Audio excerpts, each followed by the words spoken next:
Alors cette semaine, on a une nouvelle opportunité, vous allez voir, sur un pays émergent pour mettre au fond de son portefeuille. On a quelque chose de très intéressant, je vais vous donner le tracker, on va aussi faire le point sur les indices mondiaux. Ça pousse fort vers le nord, c'est le vent du sud, je m'étais trompé dans une autre vidéo, c'est le vent du sud qui pousse vers le nord. Tous les indices boursiers, il y a pas mal d'opportunités cette semaine. Et surtout, avant de commencer cette vidéo, je voulais vous parler de mon voisin du Nord, Cédric Anissette, qui est en train de préparer sa webconférence pour dimanche. Alors c'est dimanche 29 janvier, ça va être donné à 18 h heure de Paris, si je ne me trompe pas, oui c'est ça. Et donc il va parler des 4 piliers d'enrichissement sur lesquels lui, il s'est appuyé pour atteindre la liberté financière, à savoir le pilier internet, l'immobilier, la bourse et le business en physique. Et il vous délivrera aussi une stratégie très particulière qu'il n'a jamais délivrée jusqu'à maintenant, qui est méconnue. Donc avant de commencer cette vidéo, je vous encourage vraiment à vous inscrire à cette webconférence. Elle va être donnée en live. Je ne pense pas qu'il y aura de replay. Quoi qu'il en soit, pour s'y inscrire, le lien est dans le descriptif de cette vidéo. Vous cliquez dessus, vous entrez votre adresse email et vous pourrez assister à cette webconférence ce soir qui sera donnée en live par Cédric. Bon, on va attaquer maintenant le pilier bourse, c'est-à-dire notre vidéo hebdo. C'est parti! Alors cette semaine, on va couvrir un petit peu large puisque je vais vous faire l'analyse du marché européen, analyse des indices américains, je vais aussi vous faire l'or, l'euro-dollar, donc voilà, on va couvrir un petit peu plus large. Alors on commence par le DAX. Le DAX, cette semaine, très belle semaine, vous voyez que là, on est en train d'accélérer sur les deux objectifs qui ont été fixés bien depuis l'été dernier. Donc le premier objectif a été atteint. Là, celui qu'on attendait ces dernières semaines. Et le deuxième objectif est autour des 12 400 points. Donc là, on est toujours dans une accélération haussière. Le scénario n'est absolument pas inquiété pour le moment tant qu'on n'a pas de signal de retournement de la tendance. Il faut savoir qu'une tendance, ça ne se retourne pas en une semaine. Il faut que, voilà, c'est un petit peu comme la gravité, ça met un certain temps à se retourner. Ça arrive en haut, ça bute contre une résistance et éventuellement la tendance se retourne ou la tendance consolide et repart de plus belle. Donc c'est un petit peu ça que l'on va surveiller pendant l'année 2007. L'impulsion qui a été donnée au cours de l'été 2016, on va voir si elle va continuer tout au long de l'année 2017 ou non. Ensuite, on va passer sur le CAC 40. CAC 40 avec une semaine de stabilisation. Vous voyez que sur le CAC, donc là, on est avec dividendes bruts réinvestis. On est dans une petite consolidation. Donc le CAC est un peu moins impulsif que le DAX. Cependant, voilà, on a toujours notre objectif autour des 13 300 points. Donc, je rappelle que c'est le CAC avec dividendes bruts réinvestis. Donc, c'est pas le CAC que vous voyez à droite, à gauche, sur les sites Boursorama, etc. Donc, les niveaux et les points ne sont pas exactement les mêmes. Ensuite, on va passer sur le marché américain. Donc, le marché américain, regardez, ça c'est très très bon. On a cette petite consolidation qui a commencé début décembre 2016. Vous voyez que ça fait un petit triangle ou une tasse avec une anse. Et là, cette semaine, magnifique cassure. Donc, d'un point de vue technique, ça signifie tout simplement accélération potentielle et probable des cours de bourse. Alors, je vous ai mis un objectif qui est lié à la règle de balancier. Comment ça marche? En réalité, on prend simplement l'amplitude du dernier mouvement de hausse. Vous voyez que là, entre ici, octobre 2016, et ici, le plus haut de cette impulsion, début décembre 2016, on a toute cette amplitude qui s'est produite, qui a été enregistrée. Donc, tout simplement, voilà, on duplique et hop, on reporte. Ça nous donne une zone d'objectif pour tout simplement la prochaine vague de hausse, ce qu'on appelle du chartisme avec la règle du balançoire. Donc voilà, ça va être davantage cet objectif que l'on va surveiller. Il y a une autre règle du balançoire que l'on peut appliquer, c'est tout simplement quand le canal haussier, vous voyez là on a un beau canal haussier qui débute en début d'année 2016, et bien tout simplement quand le haut du canal haussier là va être cassé, on pourra reporter la même distance. Donc vous voyez la même amplitude mais au-dessus. Donc ça nous donnera une zone de survente, une zone de surchauffe. Bref, on verra ça en temps et en heure. On n'y est pas encore. Pour le moment, on est dans le petit signal d'accélération qui est enregistré cette semaine. Ensuite, on va partir maintenant sur le Nasdaq. Et le Nasdaq, lui, il vit sa vie, beaucoup plus volatile et beaucoup plus directionnel. Donc là, on arrive en haut du canal haussier. Et on est dans une situation d'accélération. Donc vraiment, l'Europe, les États-Unis, ça accélère et ça se ressent bien dans nos screeners. On va, avant de passer sur les actions que je vais vous analyser pour cette semaine, on va passer sur l'or et sur la parité euro-dollar. Donc l'or coté en euros d'abord. Alors l'or coté en euros, vous le voyez depuis l'année 2014, hein, on a eu un magnifique marché haussier pendant les années 2004 jusqu'à 2012. Ensuite, on a une grosse correction et là, on est dans une énorme consolidation, hein. Vous voyez que d'ailleurs, on peut tracer le range de cette consolidation comme ceci. Hop, je vais vous mettre un petit peu de couleur. Donc voilà, il y a un range de prix de l'ordre de 55%. Donc entre le plus haut du range et le plus bas du range, les cours de l'or fluctuent, hein, et on est dans un petit marché, dans un petit canal haussier bien volatile, hein. Pourquoi volatile? Parce que voilà, ça monte très vite, ça monte assez haut, ça repart assez bas, ça monte assez haut, ça repart assez bas. Et là, vous le voyez, on vise en principe le bas du canal. Donc on a d'un point de vue de chartisme ce qu'on appelle un biseau qui est en train de se dessiner. Donc je l'ai mis en pointillé. Et voilà, le scénario le plus probable, c'est tout simplement que l'on aille finaliser la construction de ce biseau vers le bas du canal avant de repartir sur une vague de hausse. Mais bien sûr, là, on a un pivot qui se met en place ici. Et si on venait à casser le pivot, eh bien, le scénario serait davantage comme ceci. Donc là, ça va dépendre, hein, au cours des prochaines semaines. Si on casse ce pivot, on aura une reprise de l'or, hein, coté en euros, vers le haut du canal. Mais le scénario pour le moment le plus probable, hein, ça reste la finalisation du biseau, hein, de la correction baissière qui a été entamée en juillet 2016, qu'on aille bien la terminer vers le bas du canal avant de construire un point d'inflexion, donc c'est-à-dire un point de retournement permettant alors d'effectuer une nouvelle vague de hausse impulsive. Donc ce serait un petit peu plus vers la fin de l'année 2017, hein.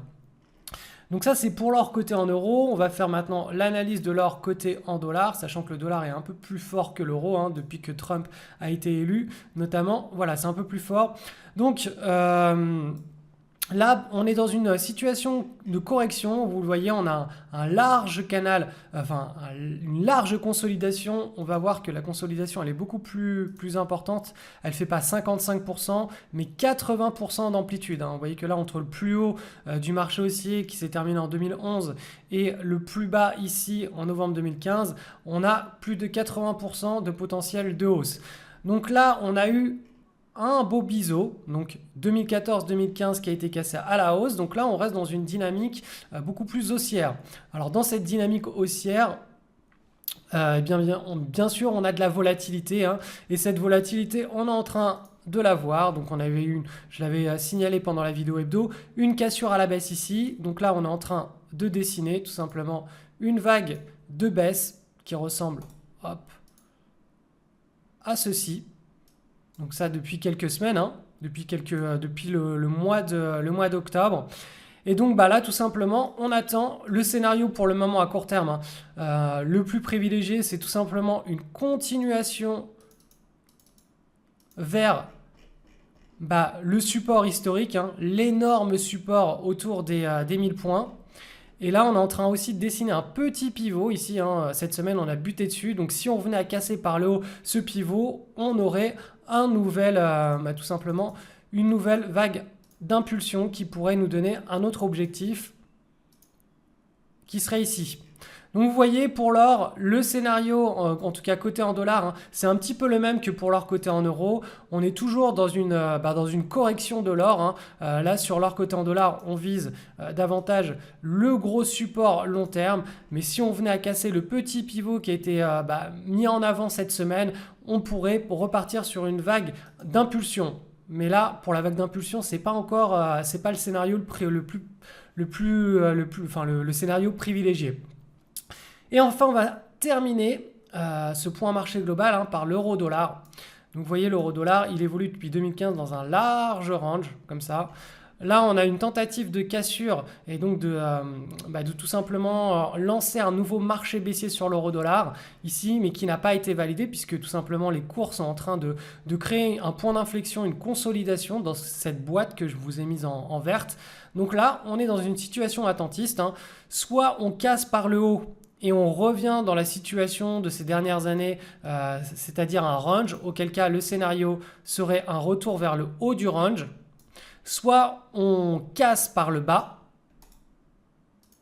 et là, on accéderait à une nouvelle baisse très importante de l'euro face au dollar.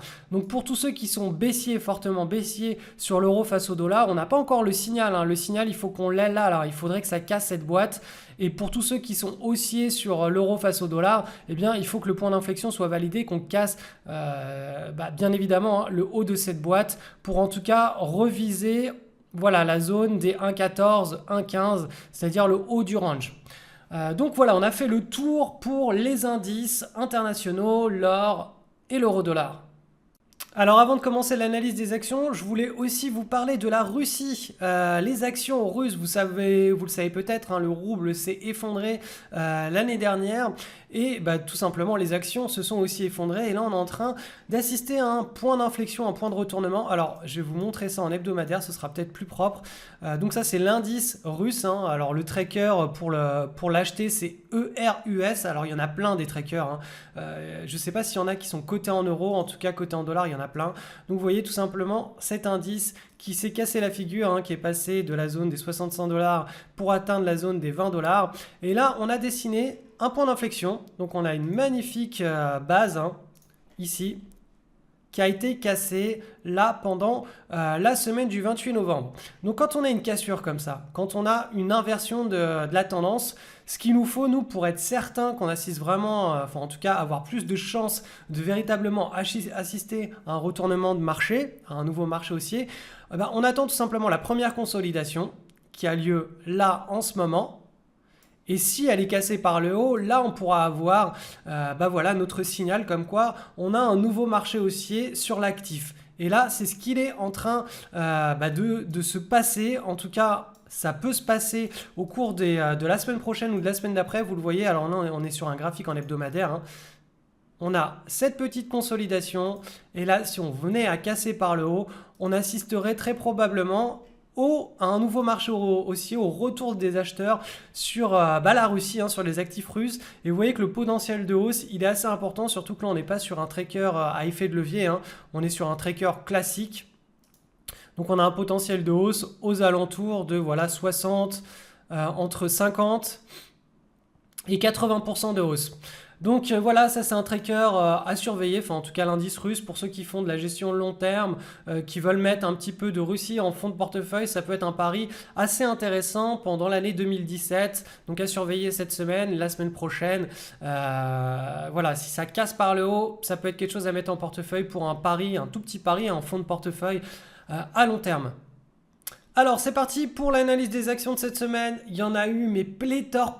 J'ai eu énormément de mal à essayer de garder cette liste en dessous de 10 actions parce que pour tous ceux qui font du swing trading daily, hein, qui utilisent les screeners des leaders de marché, des requêtes de marché, des rushs boursiers avec l'effet papillon ou des news, voilà, si on utilise tous ces screeners, on a vraiment pléthore d'opportunités et c'est assez compliqué au final de choisir les plus qualitatifs parce qu'on en a vraiment beaucoup de bonnes qualités qui sortent sur les screeners. On est vraiment dans une phase d'accélération du marché, hein, comme on le voit sur les indices américains et européens. Il y a beaucoup d'acheteurs, du coup il y a beaucoup d'actions qui émergent. Donc je vous ai gardé une sélection je crois qu'on est en dessous de 10. Hein. J'ai tout simplement sélectionné celles qui sont les plus intéressantes d'un point de vue pédagogique pour que vous sortiez de cette vidéo avec une vision plus claire et des nouvelles connaissances si vous êtes débutant ou pas encore suffisamment expert.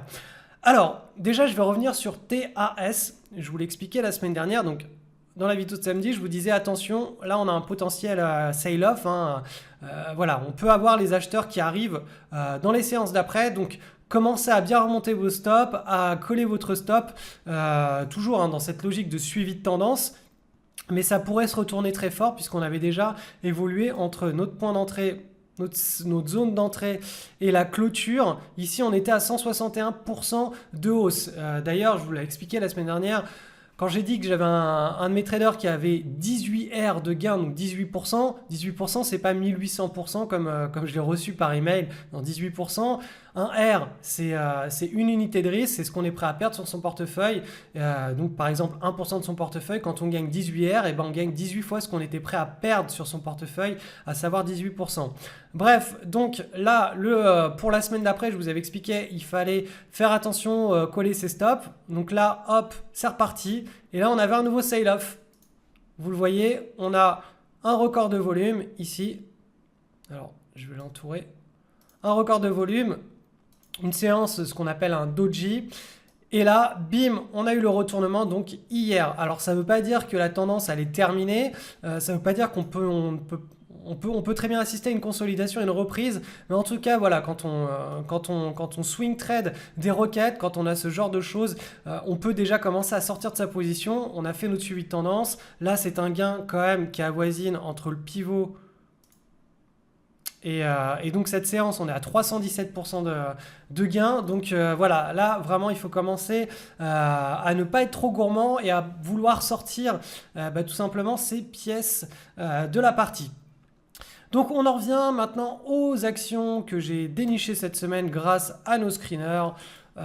Donc voilà. Alors, on a cette première action qui s'appelle ISR, donc large base ici, vous le voyez, pendant toute l'année 2015, on a cette large base.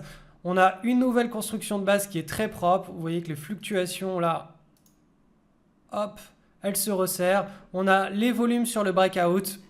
Donc ça faisait partie des choses intéressantes cette semaine. Donc encore une fois, hein, l'idée c'est de prendre position sur des actions où à court terme, on a suffisamment de gaz. Hein. Le volume, c'est vraiment la force de frappe des acheteurs. À court terme, il faut qu'on ait les volumes, une belle pattern pour pouvoir neutraliser le trade, se retrouver avec un trade gratuit. Et l'objectif, c'est d'avoir un maximum de trades gratuits en portefeuille, puisque ça va créer un réservoir de trades gratuits. Dans ce réservoir, on va faire grossir donc notre portefeuille sans risque, hein, puisque tous ces trades gratuits, eh bien, on n'a plus rien à perdre dessus. On surfe la tendance jusqu'à son retournement. Et c'est grâce à ce réservoir de trades gratuits que l'on va pouvoir générer toute la plus-value de l'année. Et les successions de petits trades gratuits, c'est simplement eux qui vont nous permettre de diminuer la volatilité de notre portefeuille, d'avoir énormément de trades gagnants et surtout de gérer notre risque parce qu'on ne veut pas avoir plus de 6 trades à risque en simultané. Et donc si vous avez 6 positions à risque actuellement dans votre portefeuille, vous n'êtes pas autorisé à en prendre une septième. Si vous en prenez une septième, vous sortez de votre money management et là vous pouvez avoir un portefeuille qui va, c'est un portefeuille qui va commencer à devenir à risque. Si on a un retournement brusque de marché, vous allez perdre pas mal d'argent sur les positions à risque, alors que sur les positions gratuites, vous ne perdrez rien du tout. Au passage, je vous retransmettrai bientôt la conférence que j'avais donnée en live sur scène devant 1000 personnes pour QLRR, donc c'était 2016 en octobre dernier, où je parle de ce concept de réservoir de trade à risque et de réservoir de trade gratuit. J'ai bientôt récupéré la conférence et je vous la mettrai en ligne sur internet, donc restez bien abonnés à la mailing list de mon site, sinon vous passerez à côté. Ensuite, on passe à une autre action, donc CFBK, qui est cotée sur le Nasdaq. Donc là, on est dans une situation, alors c'est un cas de type roquette. Vous voyez qu'on a une très large base. On s'extirpe de la large base avec des volumes en augmentation. Donc ça, c'est en décembre 2016. On a la première petite base vraiment tight, vraiment belle. Et on a la cassure avec gros volume. Donc ça, c'est un cas de type roquette. Donc avec un gros potentiel d'accélération à court terme. Les roquettes de marché, c'est des home runs à court terme. C'est explosif. Ensuite, USAP, pareil, on est dans une situation de type roquette de marché. Pourquoi? Parce qu'on a une large base. On a l'extraction de la large base avec des volumes en augmentation en décembre 2016.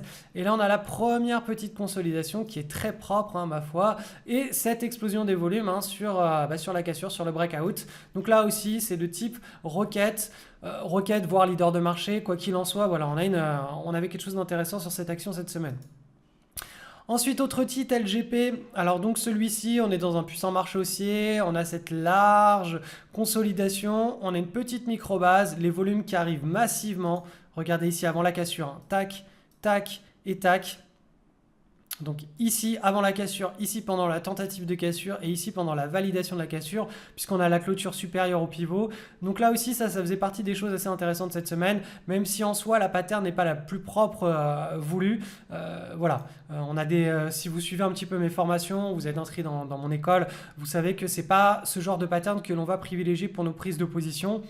On va davantage chercher une qualité encore plus supérieure. JEN, donc Jensen Group qui est coté sur Euronext Paris. Donc pareillement, une très belle action, beau marché aussi depuis 2015 et même avant. Donc c'est une action qui est passée de 13 à 35 euros. À chaque fois qu'on a une large base qui enclenche un breakout, on a une tendance haussière. Large base, breakout, longue tendance haussière. Donc à chaque fois, ces tendances haussières, hein, je le rappelle, mais elles nous permettent à la fois de neutraliser notre trade, hein, de se retrouver avec un trade gratuit, et en seconde partie, de pouvoir surfer une tendance qui a un potentiel d'appréciation qui est hors du commun. Et donc là, c'est ce qui s'est passé sur cette action. Elle a tous les caractéristiques psychologiques d'une bonne action, puisqu'à chaque fois qu'on a un breakout, on a un trade gratuit qui est généré derrière. Et ensuite, en plus, elle a un beau potentiel haussier. Donc c'est le genre d'action que l'on souhaite trader. Donc là, on a eu la cassure, validation de la cassure avec des volumes. Là, ça a boosté, on a eu un gap haussier.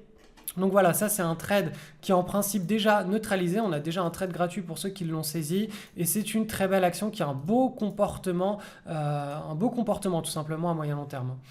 Ensuite, autre action, c'est OMB. Ça, c'est une action qui a été détectée en direct dans l'école. On était en plein live sur Facebook. Bien sûr, c'est un live privé. Et on a les élèves qui ont screené les marchés pendant le live et qui ont annoncé. Alors, depuis ces dernières semaines, ils annoncent en direct carrément les meilleures actions.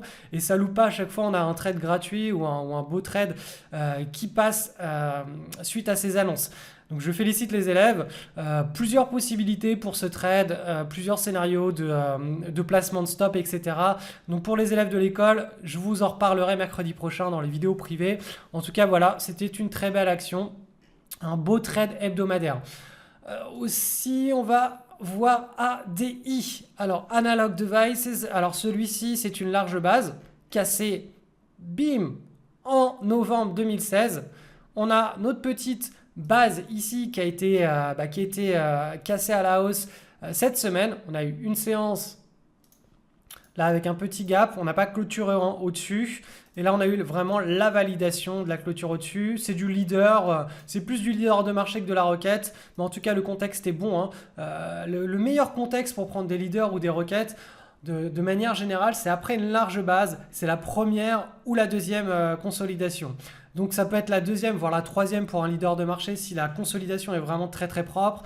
Et pour une requête, en général, on va se focaliser sur la première consolidation puisque c'est elle qui recèle tout le potentiel d'accélération. Puisque voilà, les opérateurs, bim, commencent à entrer sur le site, ils se calment et après il y a le vrai rush, hein, il y a le vrai home run de type requête de marché. D'ailleurs, dans la formation sur les rushs boursiers, c'est pareil, je vous explique comment détecter tout ça sur les unités de temps avec une fractale. Et voilà, et bien c'est tout pour les actions de cette semaine. Donc je vous rappelle que ce soir, il y a Cédric Anissette, mon voisin du Nord, qui donne une web conférence en live sur les 4 piliers pour quitter la rat race et il va vous délivrer une stratégie qui est méconnue. Donc pour vous inscrire, vous avez simplement à cliquer sur le lien qui se trouve en descriptif de cette vidéo. Vous allez arriver sur cette page et vous avez simplement à réserver votre place et vous pourrez assister à cette superbe webconférence. J'espère vraiment que vous aurez le temps d'y assister parce qu'en général, quand Cédric dit qu'il a quelque chose de méconnu à délivrer, c'est que c'est vraiment très très intéressant derrière. Il parle pas, en général, c'est pas le genre de personne qui parle pour ne rien dire. Donc inscrivez-vous et puis si vous n'êtes pas présent pour cette webconférence, croisez les doigts pour qu'il y ait un replay. Moi, il m'en a pas parlé en tout cas. Je vous souhaite une bonne semaine sur les marchés et à très vite.